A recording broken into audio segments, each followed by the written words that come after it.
आज आपण सोया वडीचे Manchurian chilli Manchurian करूया। आता हे मी शिजवून घेतलेले आहेत, म्हणजे साधारण गरम पाण्यात 10 मिनिटं ठेवले आणि पिळून घेतलेले आहेत, त्यामुळे हे असे चांगले मस्त झालेले आहेत। आता ह्याच्यामध्ये मी हे सगळं साहित्य आपल्याला थोडं थोडं लागणार आहे, जे चायनीज मध्ये आपल्याला लागतं हे तुम्हाला माहिती आहे काय काय साहित्य आहे ते। आता त्याच्यामध्ये मी पहिल्यांदा कॉर्नफ्लॉवर 2 चमचे घालून घेणार आहे। आपल्याला याला कोटिंग करायचं आहे। 2 चमचे कॉर्नफ्लॉवर घातलेले आहे।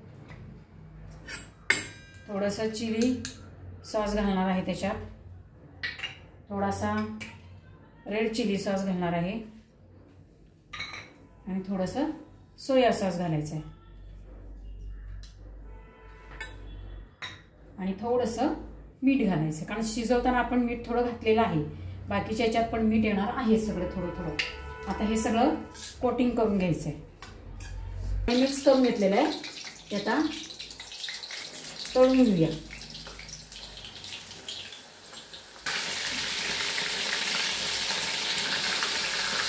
हे आपण काढूया, सगळं छान फ्राय झालेलं आहे बघा, रंग मस्त चॉकलेटी ब्राऊन असा आलेला आहे।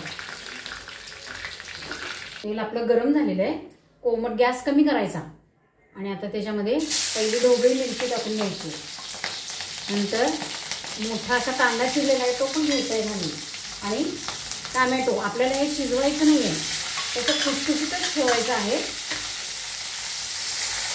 नुसतं परतून असं थोडंसं द्यायचं आहे, त्याला काही करायचं शिजवायचं नाही आहे, ते कुरकुरीतच ठेवायचं आहे आपल्याला।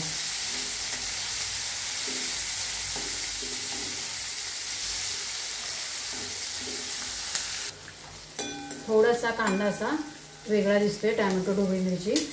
आता त्याच्यामध्ये आपण काय करणार आहे, सोया सॉस घालून घ्यायचा आहे पहिल्यांदा, नंतर चिली सॉस घालायचा आहे,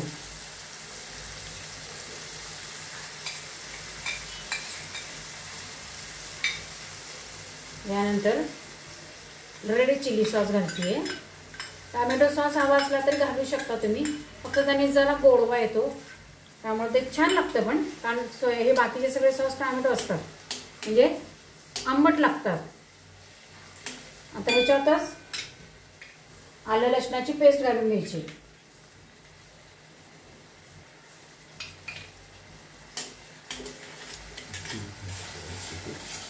संपूर्ण हे झालेलं आहे, शिजल्यासारखं झालंय थोडंसं। आता त्याच्यामध्ये आपण कॉर्नफ्लॉवरची स्लेरी केलेली आहे ती घालायची त्याच्यात आणि पटकन हलवायचं आहे, नाहीतर त्याच्या गठड्या होतात।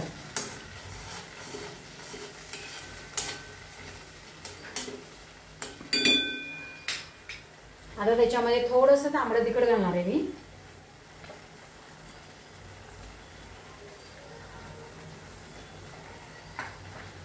थोडंसं पाणी घालून घ्यायचंय आणि मीठ घालायचंय।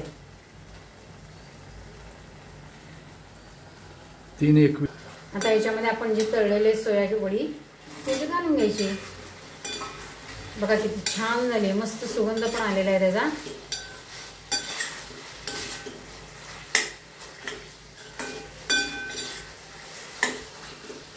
असे आपली सोया चिली तयार झालेली आहे। आता त्याच्यावरती मी कोथिंबीर घालून घेते, झालं तयार। खायचं आणि मस्त राहायचं, लाईक शेअर आणि सबस्क्राईब करायचं।